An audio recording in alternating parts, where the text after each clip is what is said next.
మంత్రిగా బాధ్యతలు స్వీకరించిన అనంతరం ఖమ్మం కార్పొరేషన్లో అధికారులతో తొలి సమీక్ష సమావేశం నిర్వహించారు తుమ్మల నాగేశ్వరరావు. ఈ సందర్భంగా ఖమ్మం కార్పొరేషన్లో ఆగిన పనులు త్వరితగతిన పూర్తి చేయాలని ఆదేశించారు. మంచినీటి సమస్య కొరత లేకుండా చూడాలని తెలిపారు. విద్యుత్ సమస్యలు ఎక్కడా ఉండవద్దని, ఖమ్మంకు రింగ్ రోడ్డుపై కూడా ప్రణాళిక రూపొందించాలని అధికారులకు సూచించారు మంత్రి తుమ్మల. సంబంధించి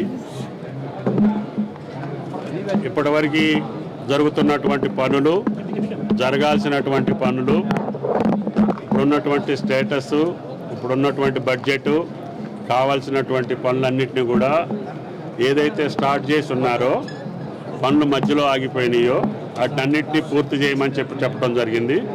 క్వాలిటీ కూడా చెక్ చేసిన తర్వాత, క్వాలిటీ కంట్రోల్ సర్టిఫై చేసిన తర్వాత బిల్లులు ఇవ్వమని చెప్పడం జరిగింది.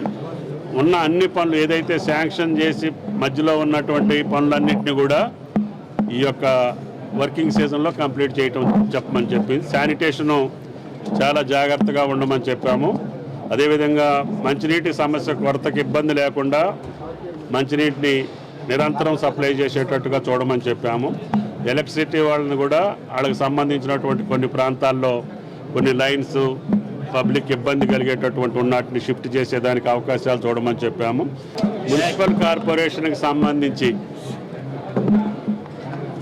ఇప్పటివరకు జరుగుతున్నటువంటి పనులు, జరగాల్సినటువంటి పనులు,